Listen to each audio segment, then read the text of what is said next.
all these things are super essential when structuring your taxes, so that when you go and apply for these loans and lines of credits, you get approved. Okay, that makes a lot of and sense. Sometimes it does require like proper planning prior to actually doing it, whether that be a year or 2 years. So again, I tell people all the time, when it comes to choosing your tax professional, make sure that you're choosing someone who's well versed.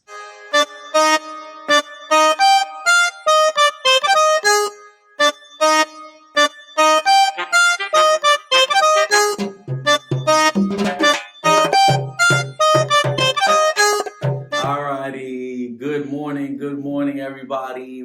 Kenneth Morillo here, broker associate with Compass Florida, license number BK33543. Today is the day we've all been waiting for. We have Miss Heidi Rodriguez in the building. Unfortunately, John was unable to be here today. He is going to be going over to another part of town to meet with the CEO of Compass. So we are doing the annual tax day episode here in our Dr. Phillips location. What's going on, Heidi? How are you doing today? Good morning. I'm doing good. It is October 18th, annual tax day 2023. And we're here to talk taxes. Today's the deadline, right? It is. Yeah, we've had a lot of people, reaching out, trying to meet the deadline, or what is their alternative?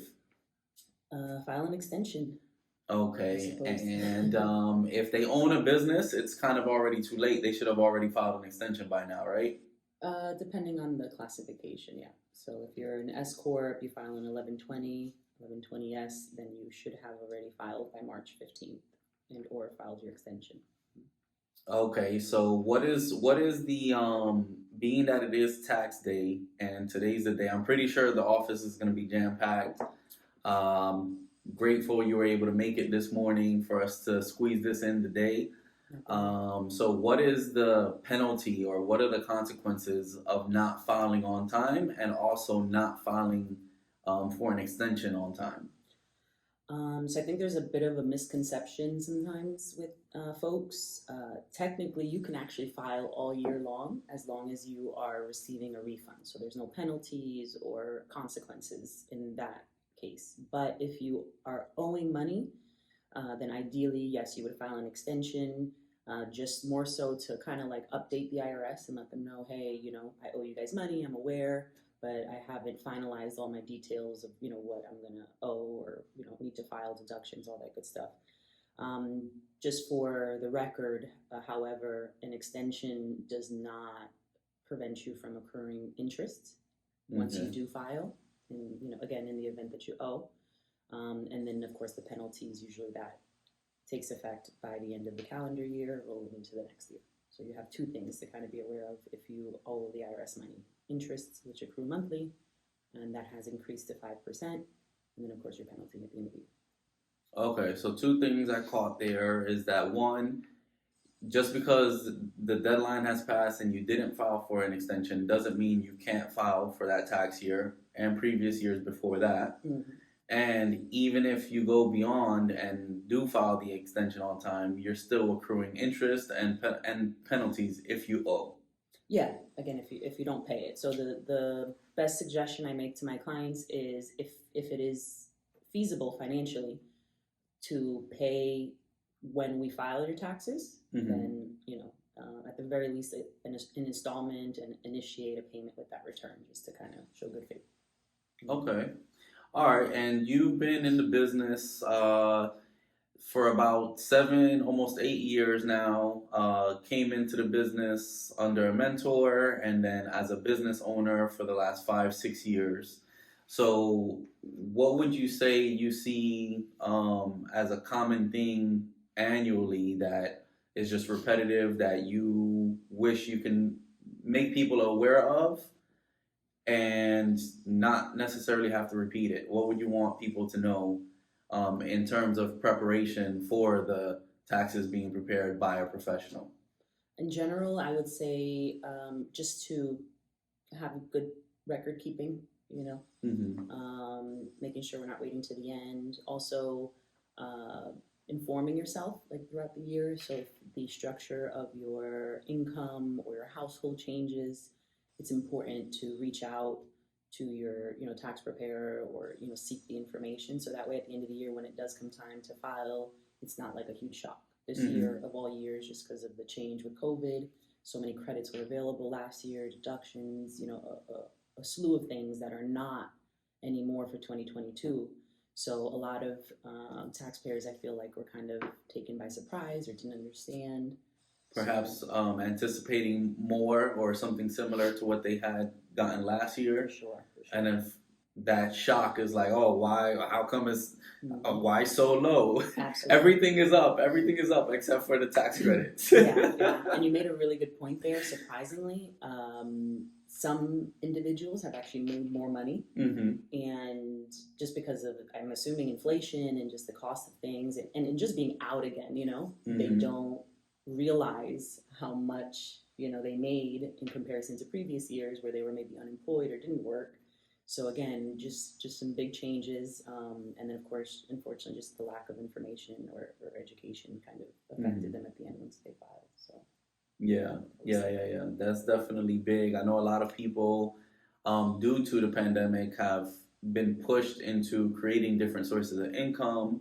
Not understanding that, although they got creative and increased their income, not understanding how to manage their new financial situation. Sure. And then getting pushed into that. Now they're doing what they love, perhaps producing better results. Now they're getting pushed into newer tax brackets that they're not understanding and how to manage, or what the tax code says and how they can file in order to benefit them most. Yes. So, we're going to go over a few concepts here in regards to homeowners and 7 tax breaks that they can take advantage of based on their home ownership, right? Yes.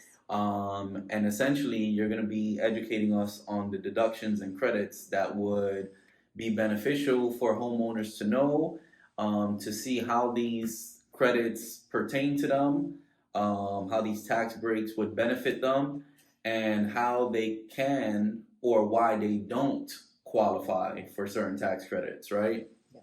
So I'm assuming you deal with both taxpayers who are non-homeowners and then taxpayers who are homeowners, but they just know that they own a home and don't necessarily know how it plays into taxes.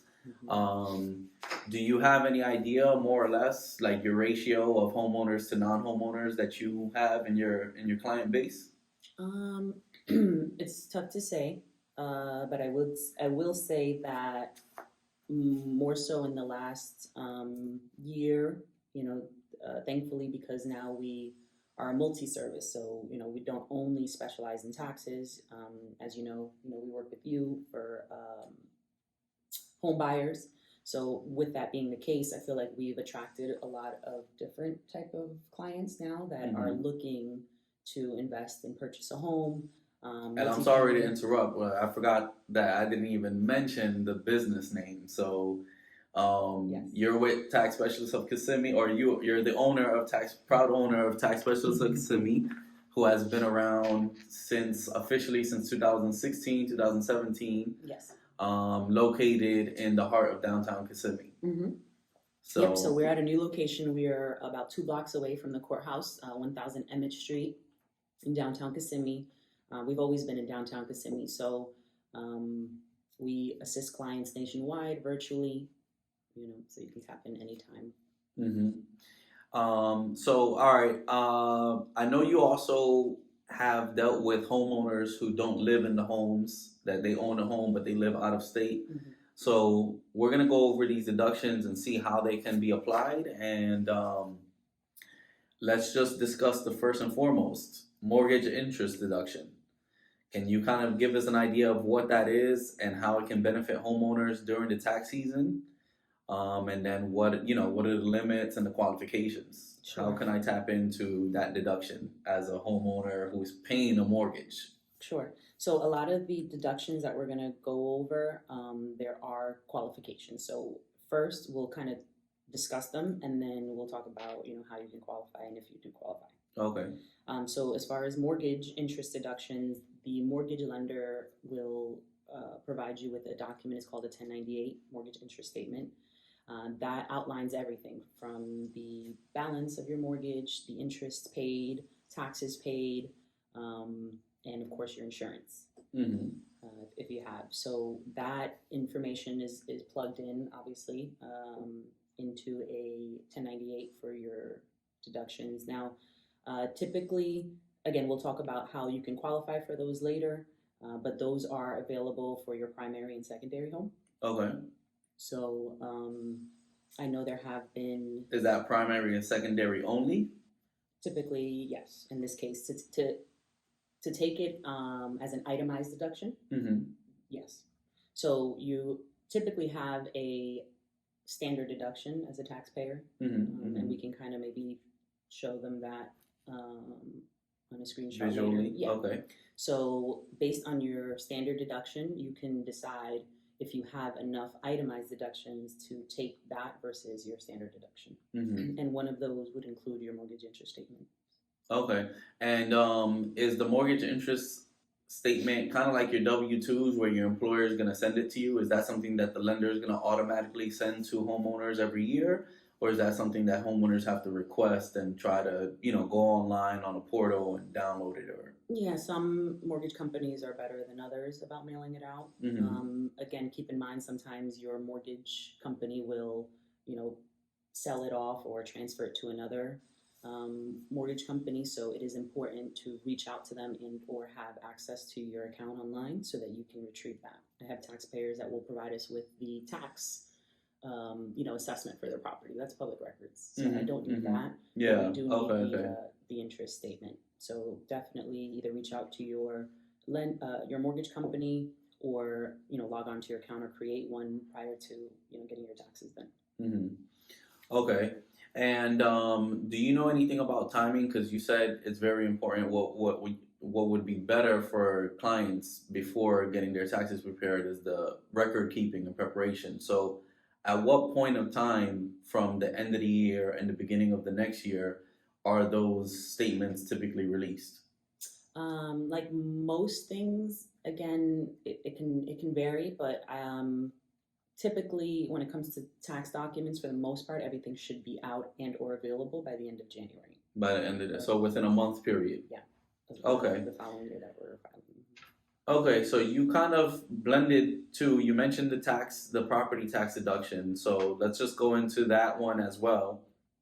So how does that work, and what types of property taxes are deductible? Like, is there any caps, any limitations? What like is the entire amount of taxes that you pay deductible? Again, if we are talking about your deduction, so you're either taking your standard deduction or your itemized deduction. And if we are taking the itemized deduction, then technically yes. And again, that's going to be on that document. And for some individuals, it's more beneficiary because they have state taxes. So here in the state of Florida, we don't have that.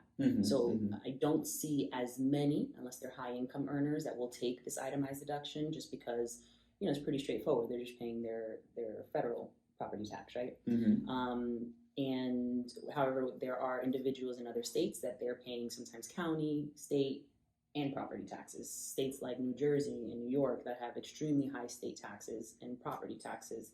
A lot of them obviously have migrated and moved to Florida just because of that. So these are individuals that would definitely benefit from taking these type of deductions. Okay. And what is the difference for those who are new to filing their taxes or don't know because it's their first time owning a home, first year owning a home? They may not have even known about homestead until this year. What is the difference between a deduction and a credit? Elaborate a little bit more when you say that. Like, are those two words synonymous, or like just basic terminology for the common taxpayer going into home ownership and maybe owning a business? Like, what is the difference between a deduction and a quote unquote credit towards your tax refund or your tax return? I'm just coming from a place of acting like I don't know anything. Right. Like, let's bring it as elementary as possible, as basic as it can be put. Wow. Because as professionals, we tend to assume that everybody knows and understands what we're talking about, right? And I know that this question was not written anywhere, but it just hit me like, I like to break it down as simple as possible. And I just don't want to go all the way left, I guess, because I feel like you gave me two parts. So realistically, when you're dealing with a business owner and or an investment property, it really is a totally separate conversation. And maybe we can touch on it a little bit later or have a different episode on just that, because they are quite distinct. You know? Okay. But I would not say, and there are going to be some things that you can, I guess, receive a credit, but it ultimately is really an adjustment. So I guess to answer your question, if I'm answering it correctly, it's more deductions than credits as homeowners. Okay. And so that's why they call it a tax break. Exactly. You get a break on certain. Yeah. And I get a lot of people, so it's a good question. That's what I'm trying to kind of think in scenarios that I've had with clients and things like that, or even in training with our team. But yeah, absolutely. People will come and they'll say like, oh, can I get a credit for this? Or, I did this to my home and, I read about this and it gives me a credit. And ultimately, the word credit is generalized because it's not like an earned income credit like for your children, right? Exactly. So if you're low income, you receive a credit back, right? In addition to whatever federal taxes that you may qualify to receive back too. Where with this, it's more so, okay, you are reducing your tax bill. Exactly. You're not a low income tax payer, so you're in the median to high income. And because of that, you're in a different tax bracket. So the IRS will essentially incentivize you or give you, like you said, tax breaks because you're being taxed higher or contributing more to the to the government. So they'll allow certain type of deductions to either offset if there's a difference, which we'll talk about that because I feel like that's something that a lot of clients I have to kind of explain it to them because they'll see, hey, on my W-2, for example, I made $50,000. They withheld 10%. That's $5,000. Give me my money back. Yeah. Last year I made $12,000 and they held $1,200, and I got a portion of that, if not all of it, back. So why am I not getting my $5,000 back? And it does not, unfortunately, equate the same. So that's something that I feel like, especially this year when we're talking about individuals that made more money. Maybe they changed the way they file. They went from filing married to single. They had dependents. Maybe their dependents are, off away to college now, or they just can't claim them for whatever reason. So these are significant changes that to them, ultimately, they just look at it like, hey, I pay taxes, give me some money. And it doesn't, doesn't necessarily work that way. Yeah. Okay. All right. So the next couple of the deductions, it's more so like, I don't know, I think it would be geared towards homeowners. I don't know how it works exactly as far as, all right, a home office deduction. We'll keep them separate, right? So can we jump around? Is that right? Yeah, we can jump around. I don't care. So sticking to the itemized deductions, right? Because this is, again, for the higher earners that actually have a tax liability. So like we talked about just now, you made, example, let's just do solid numbers, 100,000. They withheld 10%, $10,000. However, at 100,000, again, we can kind of maybe show this on the screen. Depending on how you file, you may be at a 20 or 22% tax bracket. So what does that mean? They take 10%. You're in a deficit essentially for 10 to 12%. For an additional 10 to 12%. Correct. Okay. So that means you actually are not going to receive anything. You'll still continue to owe.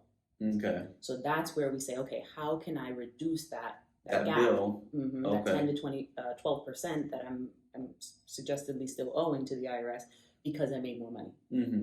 So again, we talked about the Schedule A, which is the itemizing. So you have your mortgage interest deduction, you have your property taxes, and then you also have additional credits that you can claim, such as, let's talk about maybe the energy tax credit. That's a big one. Because most homeowners, they'll go solar, for instance, or whatever green factors, energy factors they put into their home, right? And they don't know how it works on their credits and or on their taxes and how to get those credits. So give us a little bit of insight on how they get access to those energy efficient upgrade credits. Absolutely. So, and I think you had an episode, right, with one of your with Solar Steve episode. I think that was episode 11. Okay. I think that was episode 11 or 16. I can't recall. Sure, I'll look it up. So I have plenty of clients that come in and they're like, hey, we bought solar panels. For the record, it does need to be financed, so it cannot be leased. Apparently that's like a new thing. Okay, so it needs to be owned, not leased. Okay, I'm sorry, yes. So it has to be owned. So even if, so if they finance it, yeah, and they're financing it to buy, then yeah, it's good to go. But correct. if they leased it, so bottom line, if it's not ownership, then it's not going to be a tax credit. So again, there has to be a tax liability in order for that credit to apply. So a lot of times these units are sold, they come knocking on your door or whatever, and they say, hey, you can receive up to 35% of what you paid or financed for this unit back on your taxes. Okay. So people, it's a no-brainer. Right? That's a sales tactic. Sure, right. You're telling me I'm never going to pay electricity potentially. I might even get credits back from the utility companies, and I get 30% back. So people will jump on it. However, when they come and they sit down with their accountant or their tax person, then they notice that they don't receive any or very, very little. And that happens because there is no tax liability. So again, that gap that we were talking about. So that's from leasing, you're saying? This is financing. This is owning it. Because remember, if you're leasing it and or it's not yours, then you cannot claim this period. Gotcha. Okay, so I missed that. That one went over my head. So if they're financing it, right? How is it that they don't get credit for it? If they're financing it and it's theirs, it's going to be theirs at some point. They do qualify. Okay. When it's and again, it's just the terminology we're just testing. So when they're renting it, let's use that. Well, the same thing for an appraisal. When you purchase the units and you own the units, right? The value of the solar panels gets included on an appraisal. But when you lease it, it does not. Right. It does not get added into the value for those of you who have solar panels. And another thing too, for homeowners who have solar, if you own the panels but there's a balance on it, either the buyer is going to have to qualify for that outside of their mortgage, or you're going to have to pay it off at closing. Pay off the balance at closing for homeowners who don't know that. Yeah. So what are the benefits of this energy tax credit? So again, you can get up to 30%, and that does give you you can actually claim that for a few years. So I've had some clients that maybe this year they don't, because they seek, guidance. So maybe this year they don't have much of a tax liability for whatever reason, but maybe next year and the future years they're predicting to make more money, or maybe, again, if you want to get real creative, and I do suggest that you speak to your tax professional before doing any of this, but maybe you want to make some kind of adjustments to your tax withholding, then that would make sense. You strategically make those adjustments, so then you will have a tax liability at the end of the year, and then that credit will be applied. You'll actually see the results of it or the benefits of it. Okay. And again, for the energy tax credits, that's everything from solar panels. It can also be energy efficient upgrades to your home, like the geothermal heating, cooling systems. Maybe you redo your insulation to energy efficient. A lot of these things come with I want to say like certificates. Okay. So is that something that has to be presented for like to qualify? Is that a requirement for the tax credit? Typically, your tax professional, we've been in the business for many years, and we're very grateful that we haven't had to change anything in our business. So a lot of that is because of the integrity that we do keep. So a lot of times it is important that you do present those things to your tax preparer, so that way they can keep record of it. And that way, if in the future you're ever audited, because you can be audited within up to 5 years. That way they have the information, you have the information. So if it's ever lost or misplaced, everybody has it, and we feel confident reporting those deductions, and you can sleep well at night. But again, that includes windows, doors, and things of that nature. So anything, and this is just a small list, so anything beyond that, by all means, you can reach out to your tax professional or to us. Okay.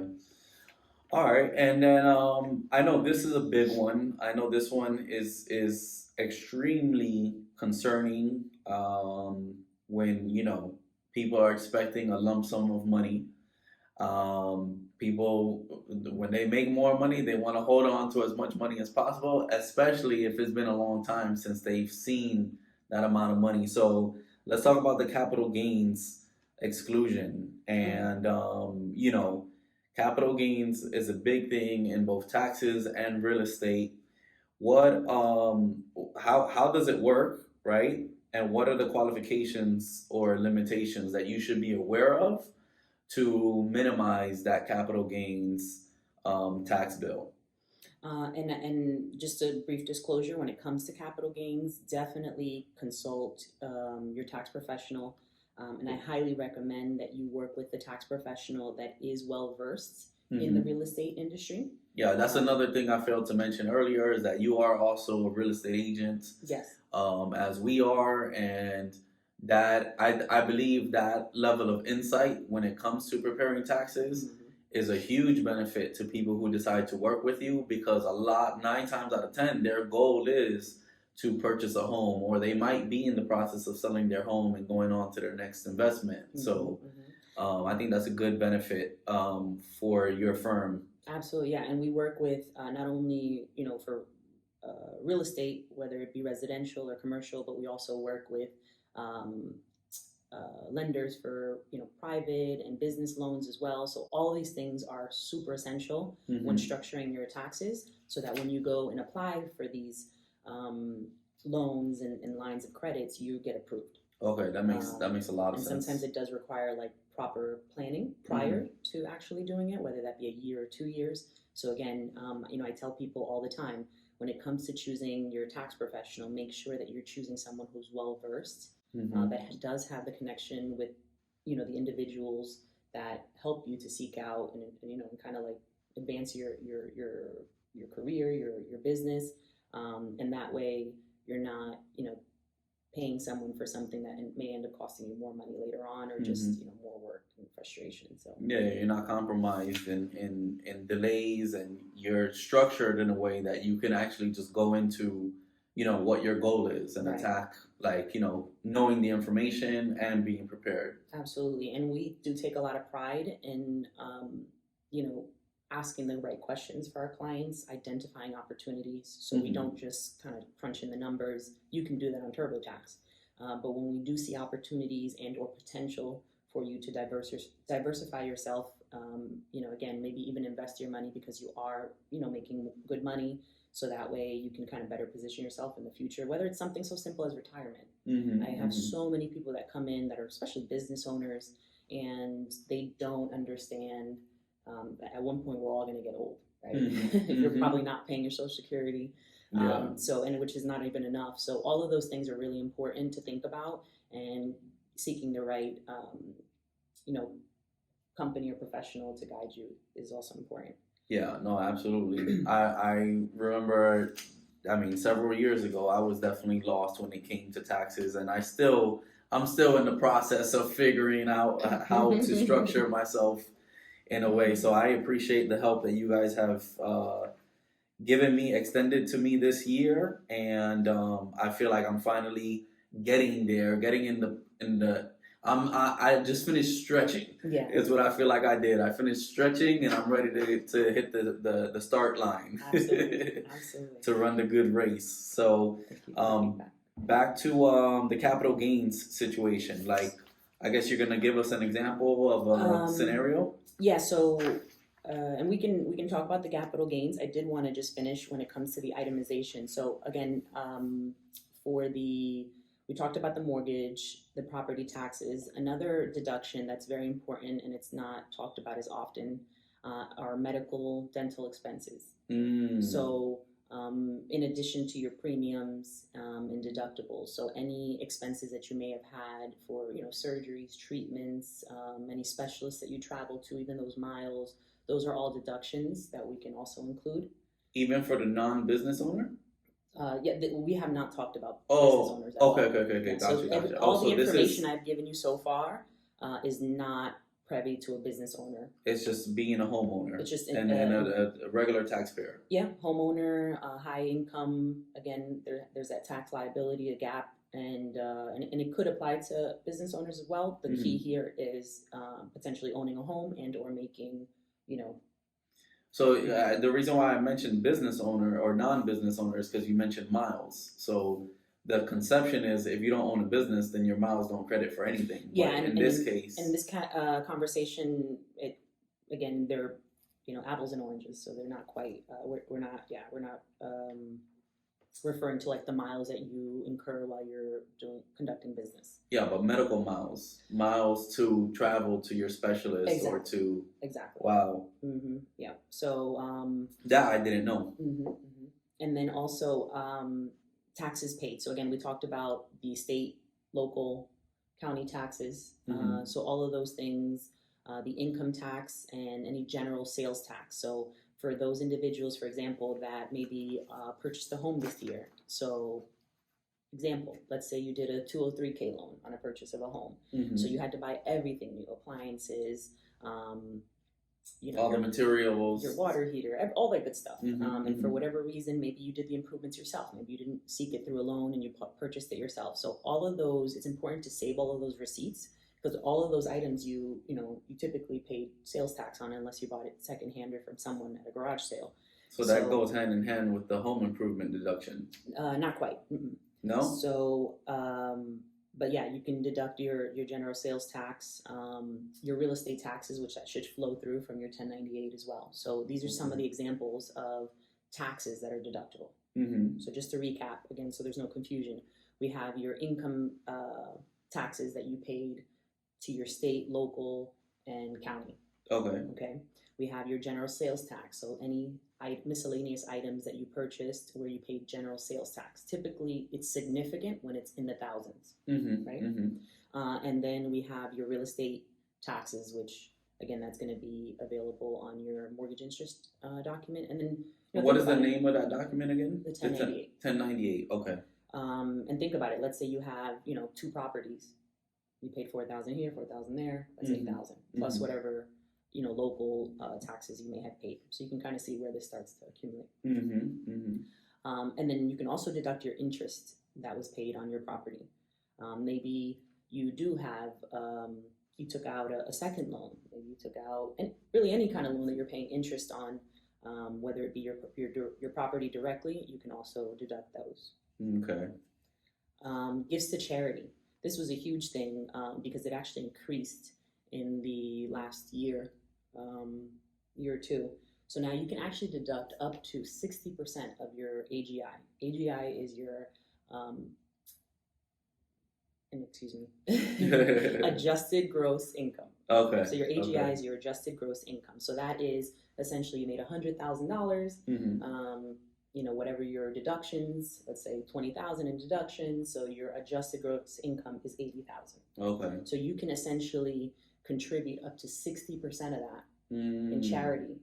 And again, these are viable sources. So, churches, nonprofits, organizations that help against cruelty for animals and for children, any of those things. If you are contributing cash, the organization should provide you with a written statement. Mm-hmm. And as a Mm-hmm. tax professional, we do require that. Yeah. Otherwise, if you are making those payments from your checking account, and again, this has nothing to do with business, so this is just in general. If you are contributing and you have that record keeping in your bank account, then that's a way to kind of offset. Show proof, right? Without Okay. having necessarily the letter, but it is important to have some type of documentation. Yeah. Okay. And then last thing is really other miscellaneous deductions. So this can include, now this is subject to limits, typically about 2%. And this can be everything from federal estate tax, gambling losses, that's pretty big, impaired related work expenses, unrecovered pension investments, Schedule K, ordinary loss debt instruments, so again, I don't know what that is. Amortizable bond premiums. I'm gonna be completely honest. I don't know what that is. And again, we won't dive into that, but you can by all means look it up, and if you have bonds, then you'll know what that. Mm-hmm. So that's typically for your itemized deductions. Okay.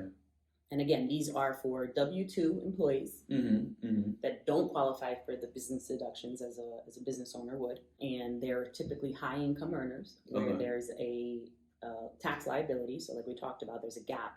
What is that line that what once you make a certain amount, what makes you considered as a high income earner?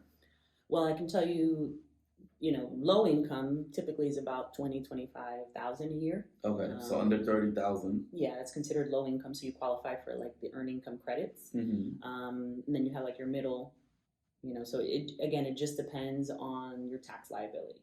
Okay. So if I can rephrase it, I don't want to say high income necessarily, but it's just more so you're no longer, let's say, at a 10% tax liability. Okay. So if you want to know where you fall, by all means, you can reach out to us. We do have a tax bracket the chart, right? To help you kind of know where you fall into based on how you file in your income. And then, of course, this information is also available on irs.gov, and you can read the instructions on your W-4 form.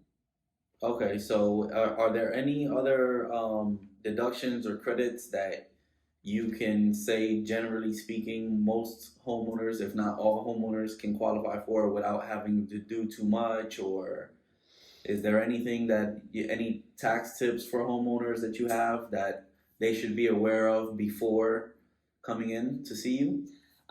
It's case by case, unfortunately. Again, I would just say don't presume just because you purchased a home. Like I get from many clients, they purchased a home this year and they're like, I bought a home, where's my credit? More so, if possible, take some time to kind of do some research or contact, your local professional, so they can kind of get an assessment for your situation to see if there are any opportunities available.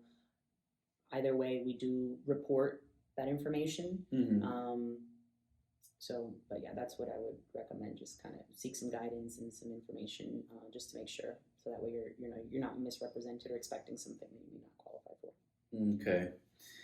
All right, and being that today is annual tax day, I know you guys have a lot of stuff planned for the clients that you have been working with the last several years. I know that you like to celebrate your clients a whole lot, and you like to reward them. What do you have planned for your clients this year that you want them to be prepared for, and how are you gearing them up for your upcoming events?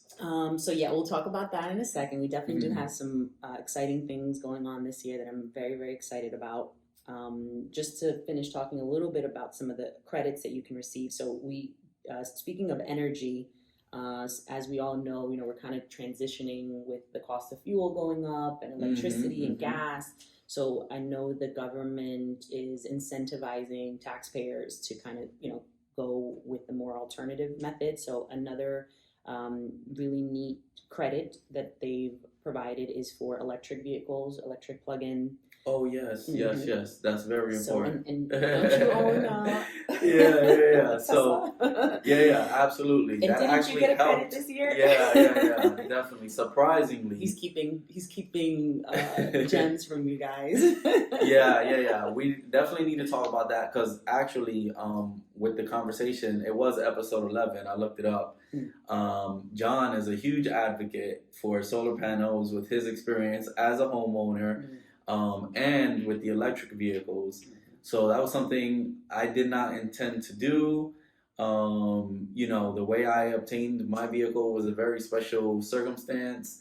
And so when we went and did the whole tax situation, I was actually surprised by the results. It wasn't intentionally, I didn't have the intent of having that benefit. So let's talk more about that and how people can, because you even have a couple of people in your network that also mentioned the electric vehicles, and specifically the one guy that did that repair at the office. Let's dive into that a little bit. Yeah, so one of my clients, he originally helped me out with some work I needed done in my office. and he became a client. And I think you guys had like a whole dialogue about Yeah, what was he? He wasn't a client before? No. Oh, he was new. Okay, Yeah, cool, yeah. cool, He was cool. I referred was to me. not aware of that. He was referred to me from someone from my organization from church to come and service my ACs at my house, because that's what he does. He does maintenance. Mm-hmm. So then I called him to come to the office, and he had done some AC work there, and then reached out to me to file his taxes. But when he came to do the work in the office, Robert happened to be there that day, and they got into this whole conversation about, you know how people talk about politics. So they were talking about electric vehicles, and I think the debate was Tesla, American made versus I forget what he had. He has a Kia. The Kia. Oh yeah, the Is Kia. that The Kia. Japanese or It's Korean. Korean? Okay. Korean. Okay. Yep. So that, you know, we were talking about that, but all in all, we also discovered that the electric vehicle, the new. So there's a lot of, I guess you can say, kind of like rollouts, changes that are occurring when it comes to these electric vehicles. So you know, consumers just be aware that a lot of this is changing as it's rolling out. So under it's subject to change. Absolutely, and it has already significantly has already changed. So under the Inflation Reduction Act, between 2022 to 2032, you can actually claim these deductions, and these are going to be for American vehicles now. So American-made vehicles. Correct. So there is a cutoff. By all means, consult your tax professional so you can be well advised. And you can receive a credit up to, or an adjustment, right, on your tax liability up to $7,500. And now with the new Inflation Reduction Act, you can actually receive a credit if the vehicle was transferred. So up to one transfer. So let's just say two owners. So a second owner. Correct. And they can receive an adjustment of up to $4,000. So, and then again, there's a lot of other things with business owners that we'll talk about here in a second when it comes to, you know, deductions and or credits for your vehicle. But this is just one for the electric ones. So I think you've seen some of those as well on your taxes, between the credits for the electric vehicle. And being a business owner, we got to do some depreciation and stuff, which we'll go into some of those with the home office expenses and improvements and moving deductions and all that good stuff. But yes, when it comes to these electric vehicles, it's subject to change. All right. So now, what are your thoughts on it? I know you have had some, I guess, I don't know, false beliefs, or I guess you were anti-electric vehicles. I knew it was Sorry coming. to expose you.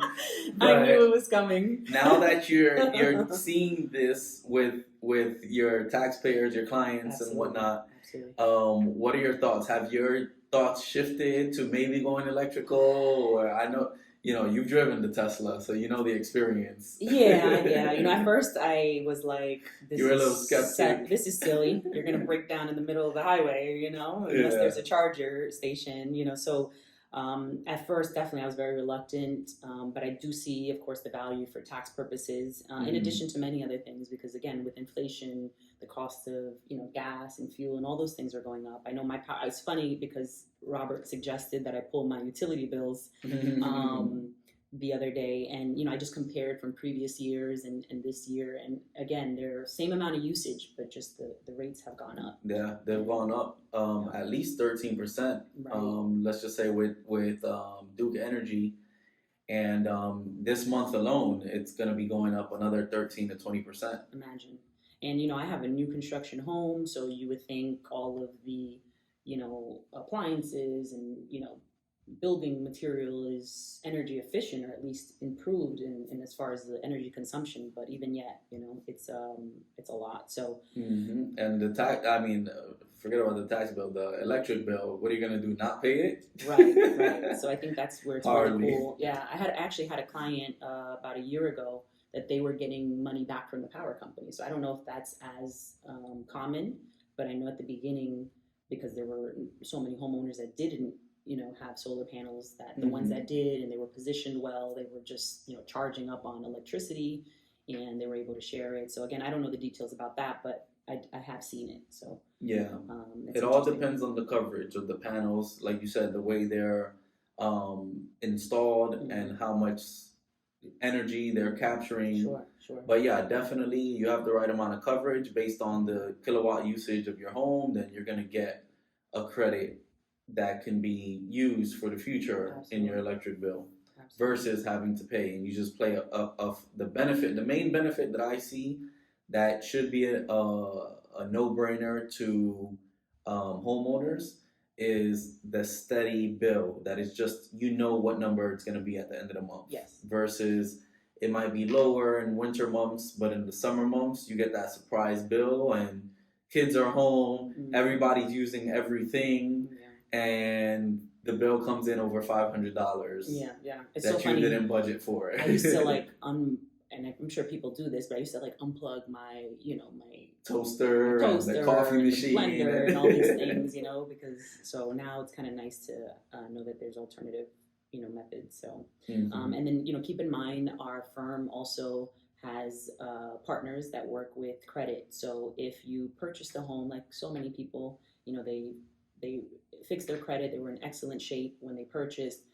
But obviously, circumstances, you needed to, and again, this is part of being well guided. A lot of our clients, we make sure we kind of prepare them for what happens after closing, right? But unfortunately, sometimes that may not be the case depending on who you're working with or just your experience and knowledge. So you may not qualify after closing to finance these, these panels and things like that. So, we do work with credit partners that will help you to kind of get everything back in order so that you can finance these items because they significantly will help to reduce your household expenses. And then another thing I wanted to talk about, so you did mention earlier about the capital gains. So the capital gains, the way to avoid, and this is really important for all of my real estate professionals, so here's some free games. Free games. It's important that when you are taking on a listing, if you are not sure if the property is homesteaded, and or maybe they inherited the property through a probate or beneficiary, anything of that nature, right? We want to make sure that prior to taking on the listing, that property, if possible, is homesteaded, because that's going to help your client avoid paying capital gains. So I've had a few clients this year that have worked with other real estate professionals. They came to us as new clients, and now they're crying, unfortunately, because they have a $20,000, $30,000, $40,000 tax bill because of capital gains, because it was not structured right. And then now they're just sitting at the closing table, and title says, hey, you got to sign this document that you're do you want us to withhold the taxes now or pay for them later? And and they're shocked, they're taken by surprise, and they're fighting like, oh no, this is my primary residence, but this is where we live, this is where my son lived before he passed away, and unfortunately it's just too late. So we want to make sure that the property is homesteaded, and then if it is your primary or secondary home, you are excluded from paying capital gains of up to $250,000 on the proceeds. On the proceeds, okay. If you are married, it's up to $500,000. Together. So if you get back up to $500,000 as a married couple, you're excluded from paying capital gains tax. Correct. Okay. And then also, again, just make sure you contact your local tax professional, or just reach out to us. We'll be happy to take out some time to just make sure that everything is structured correctly. So to qualify for that as well, you have to have used the home as your primary residence for a certain amount of time within the last 5 years or so, right? Yeah. Okay. Yeah, typical homestead again. So if you meet the homestead parameters, then it's recorded like that at your county, and then obviously title, when they do their estoppel, I think it's estoppel, when they order, when they do all their paperwork, right, for closing, they will be able to identify that and file the appropriate forms. Yeah, and definitely for homeowners too, speaking on this topic, homestead is not something that is automatic. It's something that you have to file for with your county before March 1st of the following year that you purchase your home. So any date before March 1st that you purchase your home, before March 1st of the next year, you have to file for a homestead exemption yourself Yeah, so with the county. I have a funny story, and I won't call you out, brother. But so a few years back, when I was heavily only involved in my tax business, you know, a relative of mine ended up purchasing a home with their friend that was newly in the business. Long story short, the agent, you know, didn't have a follow-up process, didn't advise them the right way.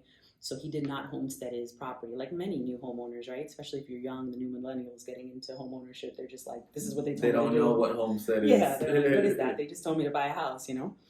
So it's really important that you work with a professional that has some type of system, whether it's directly them or through their title company or their mortgage lender, someone that is providing you notifications for things like this that are important as homeowners, so that you can make sure that you know, do the necessary. It's super easy, right? It's just your name, address. It's the simplest thing ever. As long as a county is up to date with things, right, you can do a simple submission online. But even if it doesn't take nothing but a day to go to your local county property appraiser office and file for that homestead exemption. Like, that's something you definitely want to do with the savings on the home, because I think it's also very similar to this. $250 as a single and $500,000 for married couples. I think the homestead exemption on the property taxes is like $25,000 if you're single and $50,000 as a married couple. And there's also there's a VA one, and for the elderly as well. Okay. So again, just, you know, look up the information or feel free to reach out to us. So, so that's for capital gains. And again, there are certain deductions. So in the event that you have the misfortune of having to pay capital gains, definitely, you know, reach out to us because there are certain deductions and things that we can kind of help you with to offset. Yeah, a little bit. You know? Okay. So moving on to business owners, right? Okay. So I think this is like This is interesting, yeah, because right now we have a whole bunch of, you know, overnight shifters who have created ways to earn money from home. You know, they are now making enough money to register their businesses, which is another service that you guys provide, right? Business registration, business formation. Yeah, yep. And if I can chime into that. So one of the things that really separate us from going on through like, there's so many companies, right? There's LegalZoom. There's another one that I've seen a couple clients that they literally come into my office showing me thousands of dollars that they paid to register their business. They still have no idea. They have no one they can really reach out to. Their accountant queue is like 2-3 weeks before they reach out to you. It's only through, you know, chat. So it's really, really nice. Low end support. Yeah, low end support. You know, remember, this is what we do. So we understand not only the value that we provide our clients, but also we understand that it's just one stepping stone to possibilities in the future. So we are equally invested in you as you are in yourself. And I think that makes a huge difference when choosing, you know, a professional to represent you in all of these areas that we're talking about. So when it comes to registering your business, our registration fee starts at $350. As most of you know, just through SunBiz, it's $125. So our profit margin is quite small in comparison to some of these other companies. But one of the neat features is that you are going to have that initial consultation.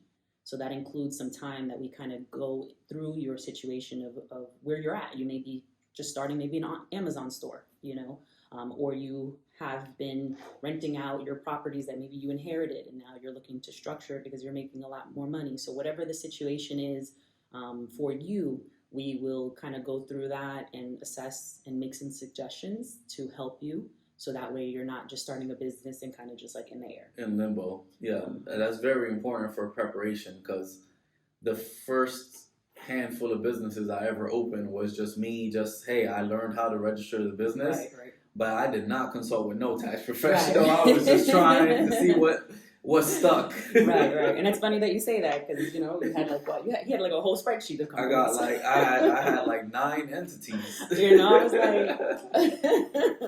So embarrassing. But I'm glad I went through all that and learned everything that I learned and know now. Absolutely. And I'm glad that I have your guys' help No, because absolutely. that guidance is key. Yep. So, yeah, when it comes to registering your company, you reach out to us, and that has to be renewed. Your annual report has to be done every year. So, again, these are just some of the benefits. Everything is kind of under one roof. So, All right. So now, as a business owner, new business owner, and let's say I've owned the business home for under a year, how can I tap into these other deductions that Absolutely. Moving expenses and then home improvement? Yeah. So, again, once we register your business, we do provide you with a template. It's kind of a guide that you can then it's on an Excel format, so we can share the actual spreadsheet with you, so that way when you get home, you can actually adjust any line items that maybe don't apply to your business or industry. And again, part of the consultation, we kind of help to identify some of those so that you feel a little bit more confident when you go home. And any reporting quarterly that you may have to do, right? At that point, depending on your business size, we can determine the classification, if we need to do it just as a LLC sole member, or if we need to actually incorporate it where there's a business or corporate tax return that needs to be filed. Sometimes even helping you receive some kind of deductions, maybe putting you on a salary, running payroll, so many things, right? So many different factors. So many different factors. Which is yet again another service that you provide is the payroll management and accounting. Absolutely. And I have clients that have, for example, filed a certain kind of way, maybe a Schedule C on their 1040, and now they're generating more money, or again, just based on their goals or the direction where they're going, and we have to restructure everything. Okay. So I have an excellent team and great support. So thank you for everyone that that helps me, because we do hundreds of clients in a given tax season, and there's no way I could do it all by myself. So my team is super essential. We have checks and balances in place to just make sure that everything is being done right, and it's in your best interest, so that it can help you progress. All right, and let's just say, like, for the ones who did file on time, right? Let's say there was an adjustment that needed to be made or something needed to be changed because they found some new information out. That what can be done after the fact? If I've already filed my taxes for the year, is it, what is it called? So this is actually where that's why we are a full service firm, multi-service, and we are open year round. So again, we're not a fly by night. We've never changed our company. We have moved to a new location, a bigger location, just to be able to service our clients and team members. But we do want to make sure that if you are behind on your taxes, or better yet, maybe you just are questioning what was filed, you have someone that you can come to. So this is around the time that we have an influx of clients that come in to have their taxes reviewed, and or it's called amended. Okay, amended. So, the amendment. I couldn't think of it at the time. Correct. So the amendment is going to be anything from corrections, revisions that need to be filed, and or taxes that were not filed previously. Okay. So it kind of falls under the same umbrella. Okay. The nice thing is that now a lot of the softwares allow us to process those things electronically. In the past, it used to be only done in paper, so you know how that goes. By mail, snail mail. Yeah, so it gets lost. But now most of that stuff we can do electronically, and then at that point, if any corrections need to be made, we can do those for you. So by all means, if you have any reservations or doubts about how your taxes were prepared, and you just want to get a second opinion, we'll be happy to review that for you. Okay. Awesome. And then, in addition to that, if let's say you've lost those documents, you don't know where you worked, because a lot of times people think that, I haven't gotten anything from the IRS, so whatever, I don't owe taxes. And then, a few years later, something they want to do, like purchase a home or start a business, requires them to do that. Now they have all of these years that they need to file, and maybe some of those years you were supposed to receive a refund, or even just from 20 and 21 where we were getting stimulus checks. All of these things that have either made the IRS privy that you are on the radar, right? Or that now that you need to file for whatever reason. So we can help you acquire any of those transcripts or information that was reported on your social, so that way it's accurate. So again, that's one of the services that most tax offices, when they assist you in preparing your taxes, they really don't care about what the past as long as they're getting paid, right? Mm-hmm. But we do want to make sure that we review your tax history and we are filing everything that is reported to the IRS so that you are up to date in good standings. And to put them on a path that's aligned with their direction, their goal. Absolutely. The goal of what they're trying to accomplish. So if you have like a huge tax bill, don't fret. There are definitely options with the IRS to help you, do installments, monthly payments, things that are comfortable for your financial circumstance. So we can help you with all that. Okay, cool. All right, so I purchased the home. There happened to be a cool little office off to the side of the master bedroom. But I have to make some adjustments. So now I have the cost of improving that area and moving in my office equipment, my home office equipment, and all that good stuff. Absolutely. I want the juice. How can I qualify for these deductions? Are you sure this is for you or for them? No, I'm just presenting a scenario. For them, but it might pertain to me. We don't know yet. Gotcha. So one of the items that's mentioned here is the home moving expenses. So typically this particular deduction is going back to what we were speaking about earlier, the itemized deduction. However, keep in mind that as of 2017, and I made the notes, that is no longer available. What is the moving expense deduction? At all? At all, yeah. Okay. I had a little folder of paper here. Oh, that was my lack of research then. It's okay, because technically it's still there. So again, going back to what we just mentioned, if you haven't filed taxes, like I have a client right now who's doing 10 years. You sent me a few that are quite behind. 6 years. Yeah. So typically for credits, 3 years in arrear is what the IRS will recognize. But if you had income that was taxable, we want to report it, obviously. But yes, so let's say you do need to file from 2017 or prior, and you have the record keeping for your moving expenses. Maybe you had to move to another state. I think the requirement is at least 50 miles further from your home. From the old workplace than your previous home, yeah. Then you can qualify for this. So definitely reach out so we can discuss those limitations and what can be deducted. But typically, when it comes to being a business owner, right, and you operate your business from your home, you're selling items on Amazon, maybe you're doing hair from your home, you might be baking goods, making little knickknacks, you have a jewelry business, so many different things, right? So the space in your home that you've designated for your home office, it's very important to have the measurements of that in relation to the size of your home, because then that works out the formula, right? Okay.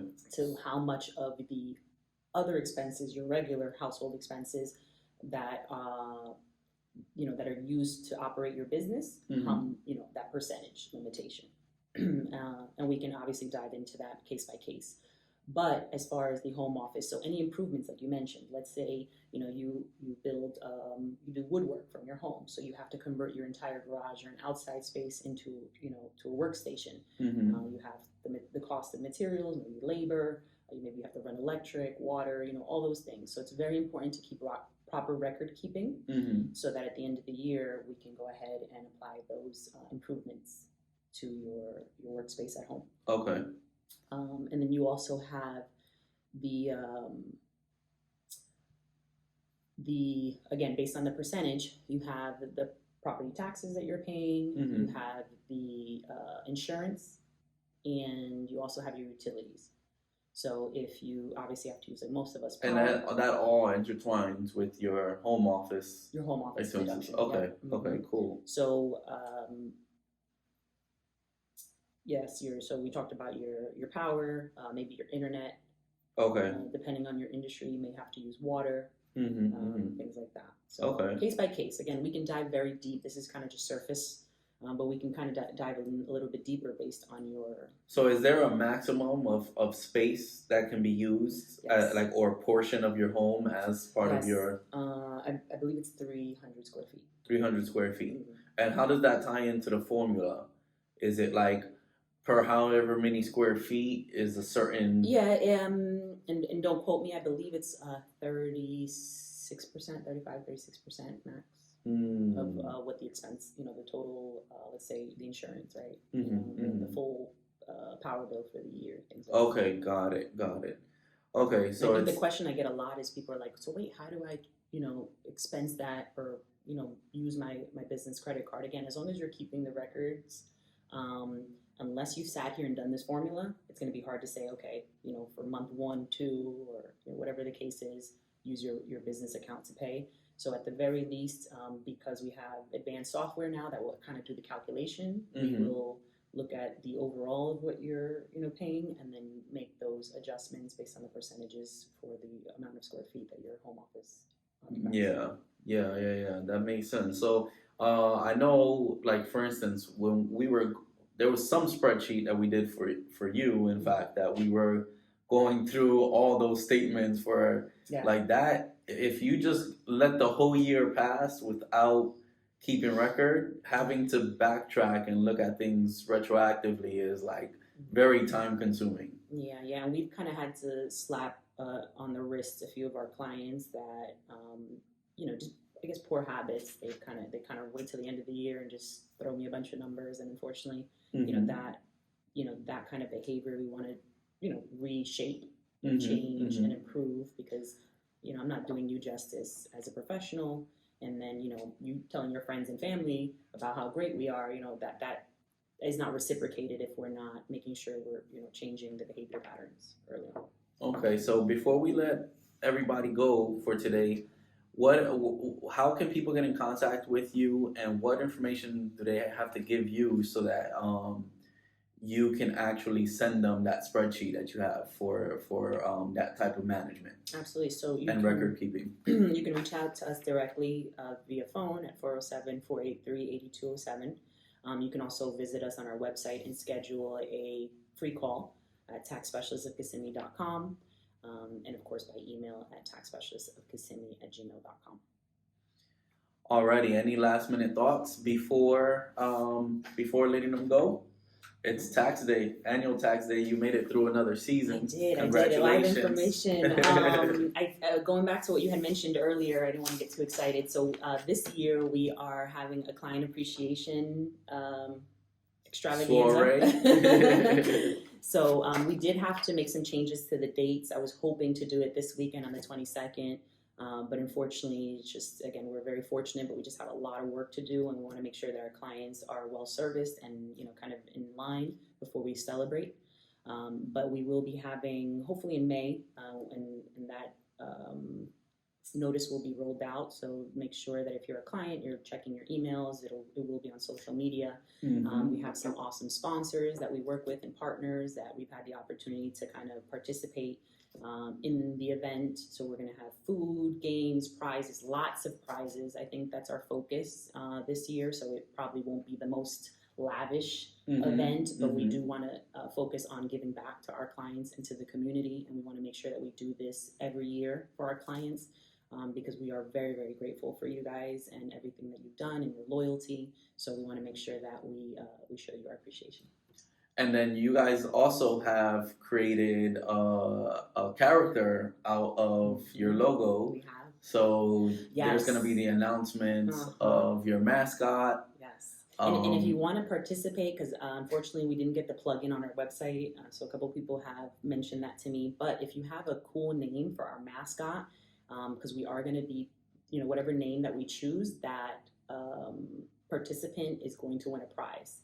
So if you have a cool name that you want to give our star mascot, please email us at taxspecialistofkissimmee@gmail.com, or you can just call us and we'll record the information.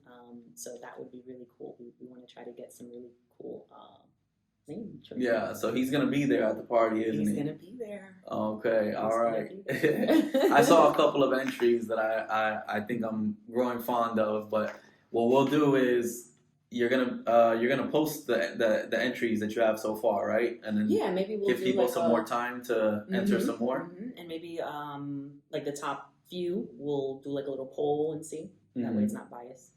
Okay. All right. Pretty cool stuff. So thank you for joining us, Heidi. This is Robert Kenneth Morillo with Compass Florida, closing out episode 22 of the DM, Florida Real Estate, with Heidi Rodriguez of Tax Specialist of Kissimmee for 2023 Annual Tax Day. That's all we have, folks. All right. Make it a great day. Call me if you haven't filed. Yep, absolutely.